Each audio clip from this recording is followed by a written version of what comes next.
अस्सलाम वालेकुम, good morning everyone, welcome to my channel the pure love stories. तो कैसे हैं आप सब? होप आप सभी अच्छे होंगे। मैं भी ठीक हूँ अभी तक तो कहा जा सकते हैं। तो बिना वक्त ज़ाई किए हम शुरू करना चाहेंगे। कहानी अंत से ही आरंभ है, सीज़न 2 पार्ट 47। सीधा स्टोरी से शुरू करते हैं। सिया समझ नहीं पा रही थी कि नेहा इस तरह से भला बर्ताव कर क्यों रही है, और साक्षी को जिस तरह से वो ढूंढ रही है। कहीं इन दोनों के दरमियान जो इंसिडेंट्स हुई थी, कहीं उसके रिलेटेड बात तो नहीं करेगी नेहा। लेकिन वो ये भी सोचती है कि उस टॉपिक पे बात करने के लिए कुछ चीज़ है ही नहीं, लायक ही नहीं है कुछ बात करने की। तो भला नेहा इतनी सीक्वेंस क्रिएट क्यों कर रही है?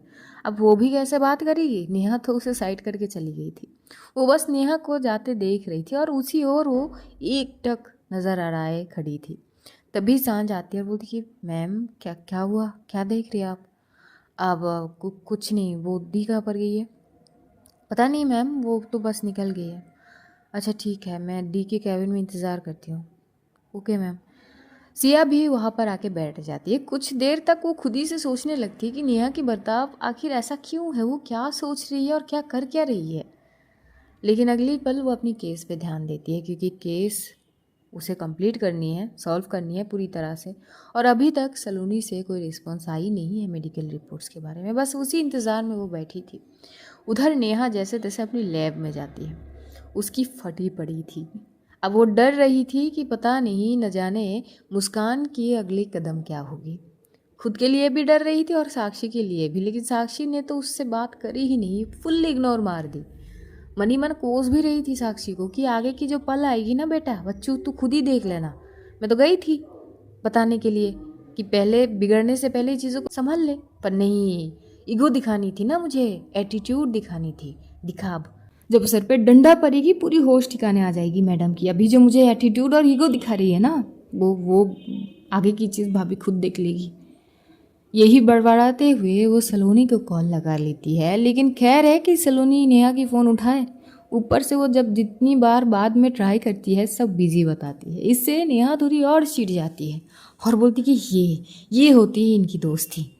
मैं पागल ठहरी हूँ ना यहाँ पर, जो भाग के जाती हूँ किसी मुसीबत में। जब भी इन लोगों की ज़रूरत पड़ती है ये लोग अपना ठेंगा दिखा देती है मुझे। नेहा कुछ तो सीख ले, कुछ तो सीख ले इन लोगों से। नहीं करना मुझे किसी से बात। और ये बोल के वो फ़ोन पटकते हुए अपनी काम करने लगती है। धीरे धीरे वक्त बीत रहे थे। उधर लगभग शाम हो चुके थे। इधर सलोनी की कॉल आती है सिया के पास। सिया फ़ोन उठाती है, बोलती कि hello, good evening. Good evening Siya, अब मुझे कुछ इंपॉर्टेंट बात करनी है। आई होप तुम फ्री होगी। हाँ हाँ मैं फ्री हूँ, बताइए। तुमने जितनी भी रिपोर्ट्स भेजी है उस लड़की की, वो सब कुछ मैं देख चुकी हूँ। आप ठीक है, कोई इशू है रिपोर्ट में? हाँ है। उस लड़की को कुछ ऐसी ड्रग्स दिए गए हैं जिसके कारण उसकी दिमाग की संतुलन बिगड़ गई है। और हैरानी की बात है कि वो जो ड्रग्स दिए गए हैं वो उसको खिलाई नहीं गई है, वो यूज़ करी है कहीं ना कहीं किसी तरीके से। यूज़? You mean injection? मुझे नहीं लगती कि ये इंजेक्शन से है। अब बाकी चीज़ तुम पता करो। बाय द वे कॉन्ग्रेचुलेशन, तुम्हारी केस ऑलमोस्ट सॉल्व हो गई है। हाँ ठीक है, बाकी चीज़ मैं खुद देखती हूँ। हाँ आई थिंक ये तुम उस मुजरिम से अगर पूछताछ करोगे अब की बार अच्छी से, तो शायद वो सारी चीज़ उगल दे। हाँ मैं देखती हूँ, ठीक है, थैंक यू। डोंट बी, मैं बाद में बात करती हूँ। पता नहीं नेहा मुझे बार बार कॉल कर रही है। जैसे ही नेहा की बात सुनते तभी सिया बोलती कि क्यों, वो आपको क्यों कॉल कर रही है?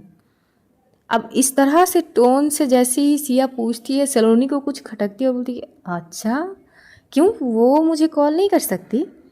कुछ है क्या जो मुझे बताना चाहती है? नहीं, वो मैं बस पूछ रही हूँ कि वो आपको क्यों कॉल कर रही है। वो मेरी दोस्त है, मुझे हर वक्त कॉल कर सकती है। सिया मत भूलो। वैसे कुछ है क्या? तुम्हारी टोन एकदम से फटाक से बदल गई, क्या हुआ? सब कुछ ठीक है ना वहाँ पे? वैसे उड़ती हुई खबर मेरे पास भी आती है। तभी सिया बोलती है वो मैं बाद में बात करती हूँ। वो फटाक से कॉल डिस्कनेक्ट करती है। सलोनी हंस पड़ती है, वो बस छेड़ रही थी थोड़ी सी। तभी वो कॉल लगाती है नेहा को। नेहा जैसी ही देखती है सलोनी की कॉल, वो पहले तो फटाक से कॉल डिस्कनेक्ट करती है। सलोनी समझ जाती है कि भाई साहब मैडम फुल मूड में है। वो फिर से कॉल लगाती है, नेहा फिर से कॉल डिस्कनेक्ट करती है, सलोनी फिर से कॉल लगाती है, लेकिन नेहा फिर से डिस्कनेक्ट करती है। अब कई बार सलोनी वॉइस टेक्स्ट भेजती है, इतना क्या भाव खा रही है, मैं हॉस्पिटल में हूँ, मैं सिया से बात कर रही थी केस के रिलेटेड, तभी बिजी थी, उठा ले फ़ोन वरना आगे से मत करूँगी मैं कभी। जैसी वो टेक्स्ट भेजती है, इधर नेहा जब सुनती है तो पहले वो थोड़ी शांत होती है, फिर वो कॉल लगाती है। तभी सलोनी बोलती कि हाँ भाई बोल, क्या हुआ है, इतना क्या गुस्सा हो रही है। नहीं गुस्सा नहीं हूँ तो मैं क्या करूँ, तुझे पता है मेरी हालत क्या बीत रही है मेरे अंदर। क्या बीत रही है तेरे अंदर मतलब, क्या हुआ है, तू तो ठीक है। मैं ठीक हूँ मैं। अच्छा आराम से आराम से, क्या हो गई है नेहा, क्या क्यों चिल्ला रही है, इतना गुस्सा क्यों। अरे यार पूरी फटी पड़ी है, तुझे पता है मेरे साथ क्या क्या हुआ। क्या क्या हुआ मतलब, क्या हुआ तेरे साथ। अरे वो कैसे बोलूँ, मुंह से बोलेगी और कैसे बोलेगी, मुझे पता है मुंह से ही बोलनी है, चुप करेगी तू। अच्छा ठीक है चुप हूँ, बोल क्या है, क्या हुआ, क्यों परेशान है। परेशानी की तो बात है, अच्छा ठीक है तू बता ना सही, हुआ क्या है, सब ठीक है तबीयत वगैरह। तू तबीयत को मार गोली, मैं ठुकते ठुकते बची हूँ। ठुकते ठुकते बची मतलब, नेहा ये क्या पहलू में बात कर रही है, सीधी शब्दों में बात करना ताकि मुझे समझ आए। हाँ ठीक है बोल रही हूँ। यार भाभी ने वाट लगा दी। भाभी ने वाट लगा दी, भाभी भाभी यार साक्षी की बंदी, हमारी भाभी तेरी भी लगती है। हाँ ठीक है मुझे पता है, उसने वाट कैसे लगाई। अरे यार वो घर बुलाई थी। ओके आगे। हाँ तो घर पे कोई नहीं थी, तभी सलोनी बोलती कि एक मिनट, वो तुझे घर बुलाई थी और घर पे कोई नहीं थी, इसका क्या मतलब है, तू क्या बोलने की कोशिश कर रही है। अरे तू अपनी दिमाग को शांत रख, कुछ ऐसा वैसा मत सोच, तू पहले मेरी पूरी बात सुन। वो मुझे घर बुलाई थी, बहुत खूबसूरत लग रही थी वैसे। तभी सलोनी बोलती कि पागल हो गई है क्या, एक तरफ तू भाभी बोल रही है, दूसरी तरफ तू कि बोली ना, अपनी दिमाग को मत दौड़ा ज़्यादा, सुन ले मेरी बात, कभी तो मेरी कोई सुन लो। वो है कि अपना एटीट्यूड दिखा रही है, कम से कम तू तो सुन ले मेरी बात पूरी। अच्छा ठीक है बता, मैं आप चुप हूँ, बस तू बता।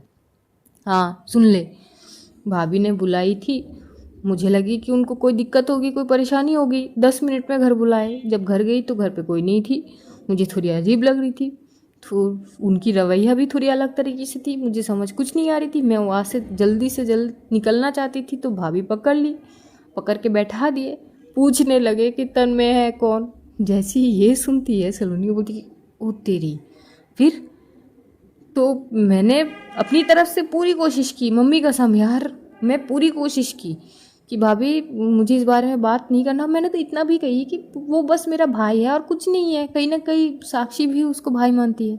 सलोनी बोलती कि हाँ तो फिर आगे आगे आगे वो हो गई जो होनी नहीं चाहिए थी। क्या मतलब वो हो गई जो होनी नहीं चाहिए थी, तू ठीक से ढंग से बोल ना, तू मेरी बीपी क्यों बढ़ा रही है, क्योंकि मेरी खुद की बढ़ी हुई है बीपी, मैं तेरा क्या बढ़ाऊँ।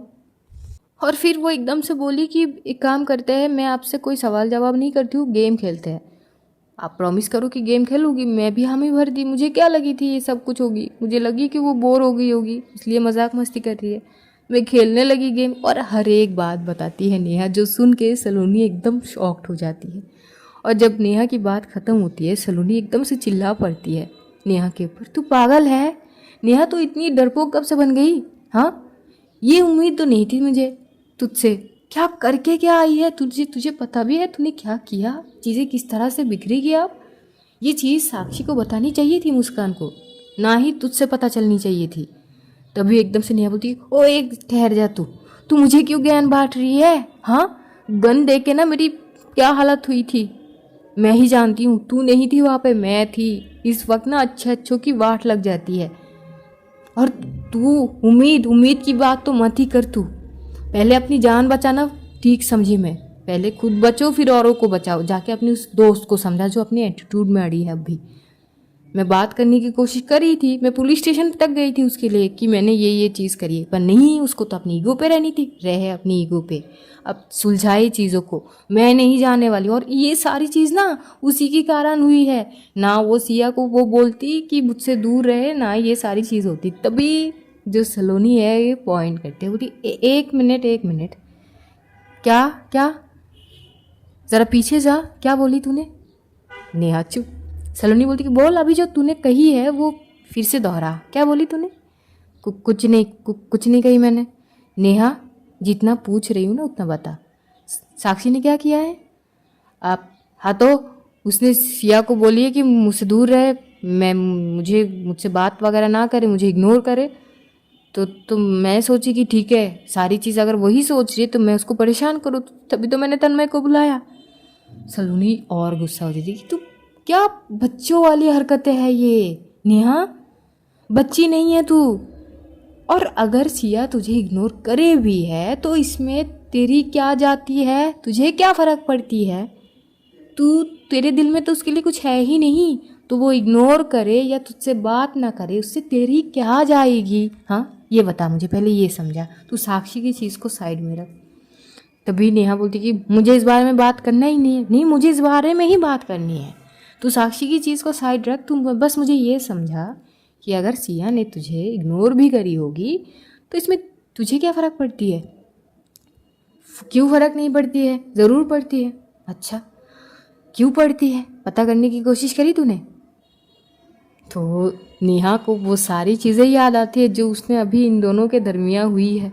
अब वो सीधा सलोनी से इस बारे में बात करना नहीं चाहती है और वो एकदम से बिना बात कंप्लीट करे ही कॉल डिस्कनेक्ट कर देती है। सलोनी को ये पता ही थी कि वो इस बारे में बात कंप्लीट करेगी नहीं, लेकिन सलोनी समझदार बहुत थी। वो बिना कहे ही नेहा की चीज़ें कुछ कुछ समझ जाती हैं।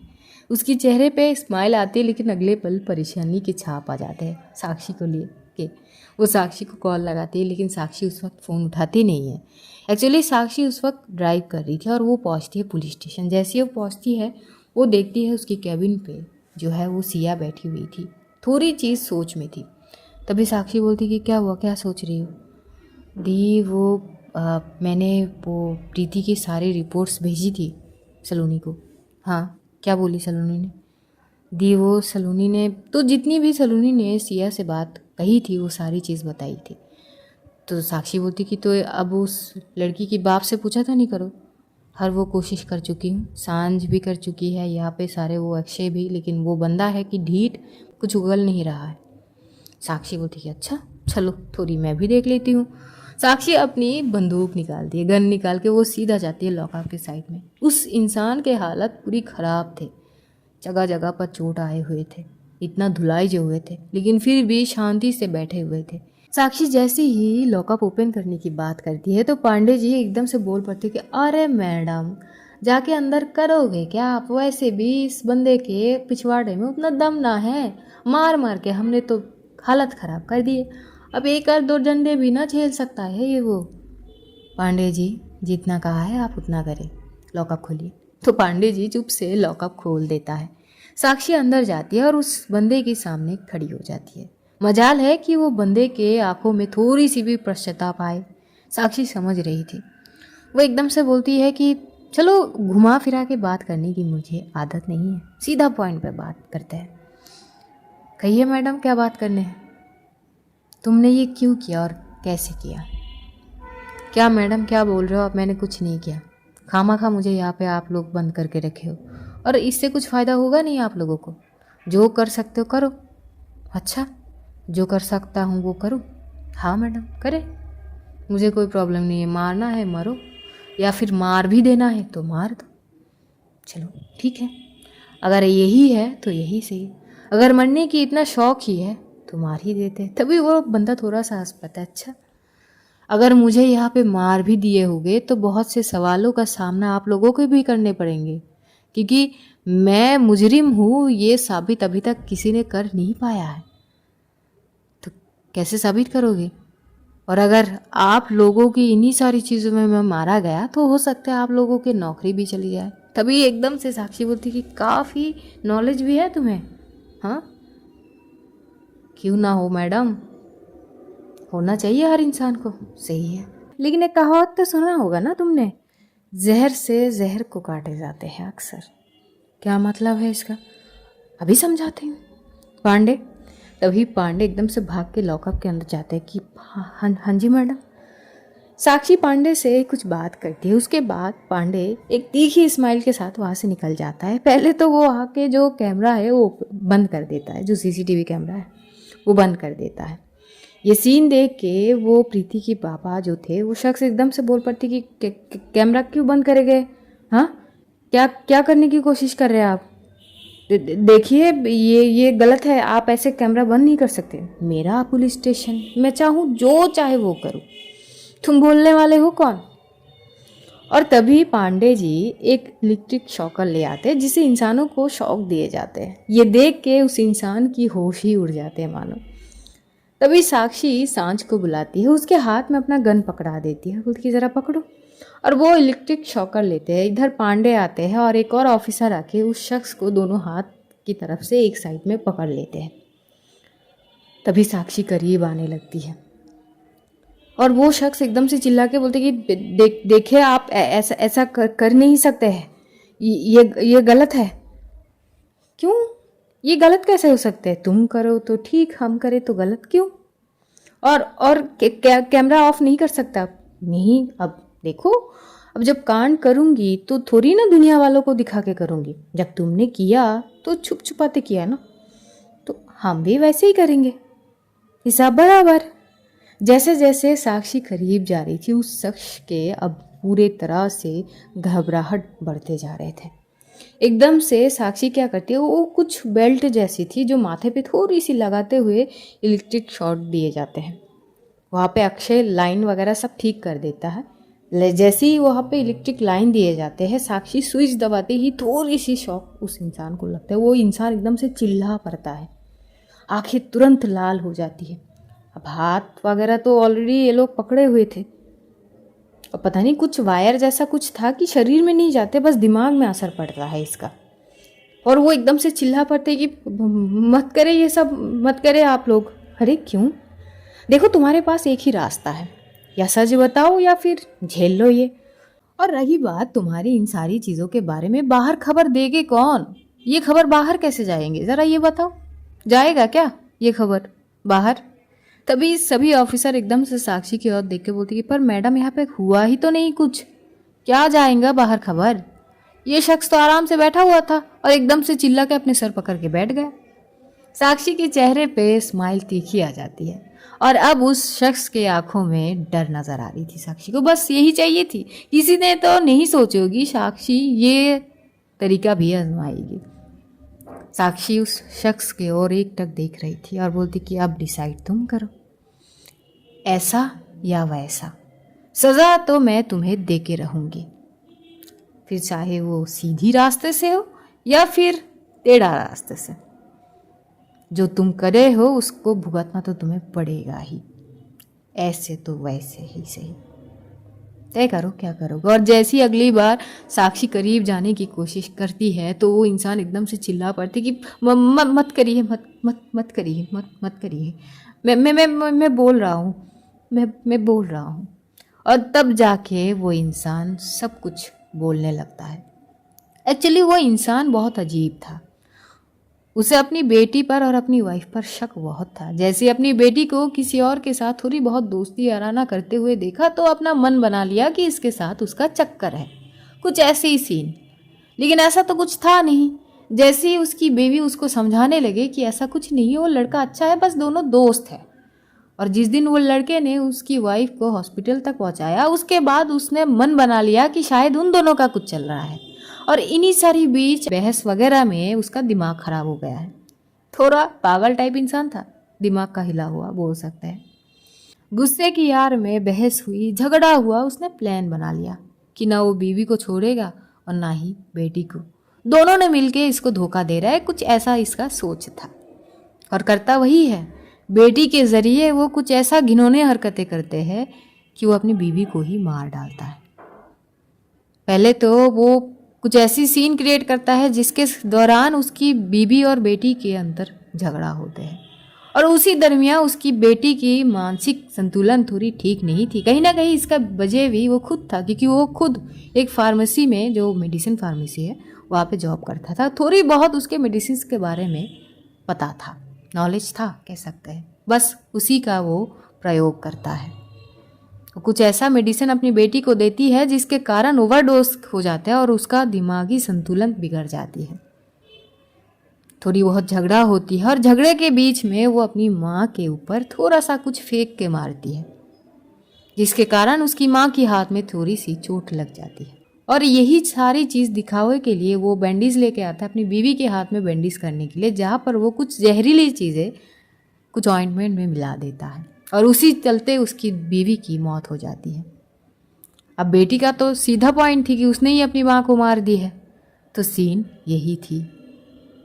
अब खुद को बचाने के लिए और ये सारी तामझाम अपनी बेटी के ऊपर डालने के लिए वो लगे पड़ा था, और इसका बढ़ावा कहीं ना कहीं उस शख्स से भी मिल रहा था इसको, उस लड़के के बाप से, जो बिना कसूर के रहे ही अपने बेटे को लेके भाग रहा था। तो ऐसे होता है इस केस का सॉल्व। साक्षी लॉकअप से निकलती है देखती है कि सामने सिया खड़ी है, वो शॉक खड़ी थी। तभी साक्षी बोलती कि कॉन्ग्रेचुलेशन, आखिरकार तुम्हारी केस सॉल्व हो गई। अब बात बस कोर्ट की है, कोर्ट में जाओ, ये सारी एविडेंस देना, असली मुजरिम को फिर सज़ा होने से कोई नहीं रोक सकता, और जो बेकसूर है उसे रिहा मिल जाएगी। और आई थिंक उस लड़की को ट्रीटमेंट की ज़रूरत है। तभी सिया बोलती है कि हाँ दी, वो है, मैं सलोनी से बात करी हूँ। हाँ ठीक है, तो फिर अब हम चलें क्योंकि घर जाने की वक्त हो गई है। सिया थोड़ी सी हंसते और वहाँ से ये लोग निकल जाते हैं। ये खबर सांझ सलोनी तक पहुँचा देती है, लेकिन सलोनी तो अलग परेशानी में है। वो कहीं ना कहीं ये सोच रही थी कि अब मुस्कान की अगली कदम क्या हो सकती है। सलोनी खुद मुस्कान को कॉल करती है, मुस्कान कॉल रिसीव करती है और बोलती कि हाय, क्या कैसी हो? आज अचानक आपको मेरी याद आ गई। मैं ठीक हूँ, आप बताइए। हाँ मैं ठीक हूँ। वैसे घर में सब ठीक है ना? बस ऐसे ही हाल चाल पूछने के लिए कॉल करी हूँ। हाँ घर में सब ठीक है। आप ठीक है? कब आ रहे हैं आप? अब देखती हूँ, एक्चुअली कुछ काम अभी भी रह गए हैं, तो सोचा एक बार वो ख़त्म करके आ जाऊँ। ठीक है, जैसा आपकी मर्ज़ी। वो साक्षी फ़ोन नहीं उठा रही है, वो है कहाँ पर?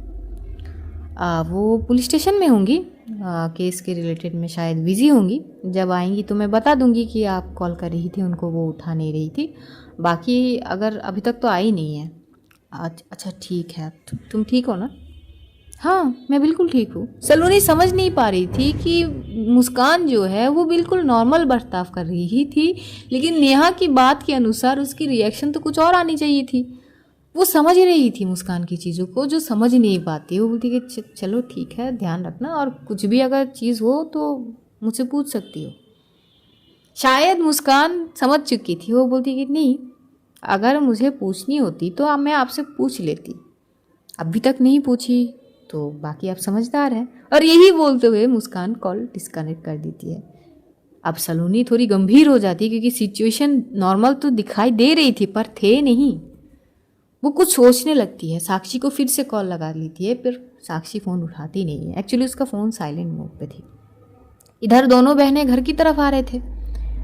साक्षी बहुत खुश थी, सिया भी, लेकिन सिया भी कहीं ना कहीं अलग ही सोच रही थी नेहा के बारे में, कि नेहा ने न जाने साक्षी को क्यों ढूंढ रही थी बात करने के लिए, और ना तो सिया डायरेक्ट साक्षी से पूछ पाएगी कि नेहा आपको क्यों ढूंढ रही है, आपसे बात करना चाहती है। यहाँ पे अलग ही उलझने उलझ चुके थे, सुलझने की कोई नाम नहीं थी।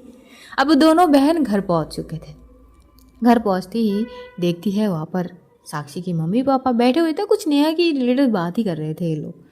थोड़ी बहुत सुनते तो है, फिर अपने अपने रूम में जाती है। मुस्कान किचन में काम कर रही थी। साक्षी फ्रेश वगैरह हो लेती है। हॉल में आते ही वो सबसे बोलती है कि फाइनली जो सिया ने केस हाथ पे ली थी वो केस सॉल्व हो गई, मतलब सारे एविडेंस मिल चुके हैं। अब कोर्ट की चीज़ें होगी, उसके बाद उस लड़की को रिहा मिल जाएगी, आई होप सो। तो सब खुश होते हैं, खास करके साक्षी की मम्मी जाती है सिया को कस के गले लगा लेती है, बोलती कि बेटा कॉन्ग्रेचुलेशन। मम्मी वो दी ना होते तो, अरे मैं तो बस एक मौरा हूँ, सारी चीज़ तुम्हारी है, तुमने दिमाग ना लगाते तो ये सब नहीं होते। इट्स ओके, मेहनत तुम्हारी ही है। थोड़ी बहुत वहाँ पे हंसी मजाक हो रहे थे, पर मुस्कान को देख के लग नहीं रही थी कि खुश है या फिर वो हंस रही है। साक्षी नोट करती है और वो आती है मुस्कान के पास, बैठती है और बोलती कि अभी भी नाराज़ हो? मुस्कान बोलती कि नहीं, नाराज़ किस बात की? नाराज़ बिल्कुल नाराज़ नहीं हूँ। वैसे मैं सोच रही हूँ, सिया की केस है, मतलब पहचान पाने के बाद पहली केस वो जीती है, तो क्यों ना पार्टी रखी जाए घर पे। क्यों सिया? सिया मुस्कान की ओर देखते बोलती कि पार्टी रखने की क्या ज़रूरत है? नहीं, हर छोटी छोटी चीज़ की खुशियाँ मनानी चाहिए। क्यों मम्मी? हाँ बिल्कुल मनानी चाहिए, रख लो पार्टी। कब रखनी है? सारे बंदोबस्त हम कर लेंगे। तभी मुस्कान बोलती कि नहीं, वो सारी चीज़ मैं खुद कर लूँगी। बस कल कर लेते हैं पार्टी, कल रात। अचानक साक्षी समझ नहीं पाती कि मुस्कान ऐसा क्यों कर रही है। वो मुस्कान की भाषा को समझने की कोशिश कर रही थी, जो उसकी फेस एक्सप्रेशन से, लेकिन कुछ समझ नहीं आ रही थी। लेकिन कुछ तो ऑफ ए डिफरेंट थी, जो आभास तो हो रही थी पर समझ नहीं आ रही थी। साक्षी कुछ ऐसी सोचती कि चलो ठीक है, पहले डिनर कर लेते, उसके बाद आराम से कमरे में मुस्कान से बात कर लूँगी, नाराज़गी जो भी है वो ख़त्म कर लूँगी। ऐसा अच्छी नहीं लगती है ना उसका नाराज़गी उसे। तो डिनर वगैरह करे जाते हैं। सिया सबको गुड नाइट वगैरह बोल के वो चली जाती है। सलोनी से बात करती है। सलोनी भी उसे आखिरकार कॉन्ग्रेचुलेशन कहती है। थोड़ी बहुत वहाँ पे बातचीत होती है और यह जो साक्षी है वो जाती है कमरे में, लेकिन अभी तक मुस्कान कमरे में आ नहीं रही थी। दूसरी ओर जो नेहा थी वो भी अपनी घर जाके अच्छे से फ्रेश वगैरह होके खाना पीना खा के बस कमरे में बैठी हुई इधर उधर टहल रही थी। बेचैन थी, परेशानी थी कि पता नहीं आगे क्या होगी।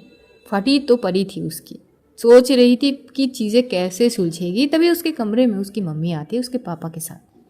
नेहा देखती है अपनी मम्मी पापा को और बोलती कि क्या हुआ, आप दोनों को सोना नहीं है? तुम ऐसे कमरे पे चक्कर से चक्कर क्यों लगा रहे हो? क्या कहूँ मम्मी, आप छोड़े, आप समझेंगी नहीं, आप बताइए क्या हुआ है? वो बैठो, बैठते हैं। नेहा समझने की कोशिश कर रही थी अपनी मॉम के एक्सप्रेशन से, फेस एक्सप्रेशन से, कि आखिर ये बोलना क्या चाहती है। उसके पापा भी थोड़ी शांत थे। तो नेहा बोलती कि क्या हो गई है, बोलो, कुछ बोलने ही तो आए हो ना कमरे में, तो बोलो क्या हुआ। हम सोच रहे हैं, आप दोनों सोच रहे हैं। क्या सोच रहे हैं? वो तुम्हारी मम्मी ने आज एक लड़का देख के आया था, साक्षी की मम्मी की कोई पहचान वाले हैं, लड़का बहुत अच्छा है। और बेटा, जहाँ तक हम साक्षी की मम्मी पापा को जानते हैं, वो भी तुम्हें अपनी बेटी ही मानती है। और अगर उन्होंने खुद उस लड़के को चुना है तो अच्छे ही होंगे ना। ओह मम्मी, होश में आ जाओ। ये क्या मतलब? कुछ भी, मुझे नहीं करनी शादी। और ये अचानक शादी की कीड़ा कहाँ से आ गया आप दोनों के दिमाग में? तभी नेहा की मम्मी बोलती है कि बेटा, शादी की कीड़ा अचानक थोड़ी ना आते हैं। बेटी की उम्र हो गई है, तब से हम सोच ही रहे थे, और तुम्हारी बचपना खत्म होने की नाम ही नहीं ले रही है, हम क्या करें? हाँ तो अभी भी बचपना खत्म नहीं हुई है मम्मी, क्या आप भी? मुझे नहीं करनी शादी। पापा आप तो कुछ कहे, लेकिन नेहा की पापा की उसकी मम्मी के आगे कुछ चलती कहा है। वो तो चुप ही थे, वो कुछ नहीं बोलते। नेहा बोलती कि पापा आज तो कुछ बोलो। बेटा मैं क्या ही बोल सकता हूँ, जैसा तुम्हारी मॉम को सही लगे। अरे पापा, कभी तो अपना अपना भी राय दे दो। हमेशा ऐसा नहीं है कि मम्मी की हामी में हामी भरनी होती है। कुछ तो सोचो मम्मी यार। मतलब मुझे नहीं करनी, क्यों नहीं समझ रहे? क्यों नहीं करनी? हाँ ये बताओ, क्यों नहीं करनी तुम्हें शादी? लड़का अच्छा है, परिवार अच्छा है, सब कुछ ठीक है, तो करना क्यों नहीं है? उम्र भी ढल रही है तुम्हारी धीरे धीरे। बोलो, कुछ है जवाब? मम्मी प्लीज़, मैं पहले से परेशान हूँ, आप ये परेशानी कहाँ से दे दिए मेरे दिमाग में? देखो बेटा, मुझे कुछ नहीं पता। अब लड़के से मिलना, अच्छे से बातचीत करना, और अगर वो पसंद कर ले तो बात पक्की। क्या क्या मतलब बात पक्की मम्मी? मेरी खुद की भी कुछ राय होती है, मुझसे भी पूछ लो मुझे करनी है कि नहीं करनी। वो तुम नहीं बोलोगी, मुझे अच्छे से पता है, वो मुझे हमें डिसाइड करना दो। ऐसे कैसे मम्मी? ज़िंदगी मेरी है, जब मैं शादी के बाद पूरी ज़िंदगी खुद बिताऊंगी उसके साथ, तो आप लोग कैसे डिसाइड करोगे? हाँ आपकी रिस्पॉन्सिबिलिटी है। तभी एकदम से नेहा की मम्मी बोलती कि बहुत हो गई तुम्हारी बचपना, अब और कुछ नहीं सुनना है, बस लड़के से मिलना है अब, और एक और लफ्ज़ नहीं सुनना चाहती हूँ मैं। अब चाहे तुम कुछ भी कहो, कल बता दूंगी, वो लड़का आएगा, अच्छे से अच्छे पेश आना उससे, बाकी चीज़ बाद में। ये बोल के वो चली जाती है। इधर नेहा अब अलग से परेशानी आ जाती है उसमें। अब धड़ाधड़ चीज़ें उसके दिमाग में चल ही रहे थे। पहले ये सीन, फिर मुस्कान की सीन, अब वो क्या करेगी? और अब तो उस मोमेंट के बाद वो जब जब सिया के करीब जाती है, वो तो सीन ही अलग हो जाती है। वो तो उससे भी ना उभर पाई है। वो समझ कुछ नहीं पा रही थी, अपनी सर पकड़ के बैठ चुकी थी और कुछ ना समझ पा रही थी। तो वो कॉल लगाती है सलोनी को। इधर सलोनी सिया से बात ख़त्म करके शांत से बात करने लगती है, तो उसकी फ़ोन बार बार बिजी आ रही थी। नेहा को कुछ समझ नहीं आ रही थी, वो बस इधर उधर टहल रही थी। बहुत सोचने के बाद जब वो अब समझने की सारी क्षमता खो चुकी थी, वो लगाती है कॉल सिया को। सिया तब सोई नहीं थी, लेकिन जैसे ही नेहा की नंबर देखती है फ़ोन पर तो उठ के बैठ चुकी थी। पहले तो वो लगती कि पक्का ये नेहा की कॉल है।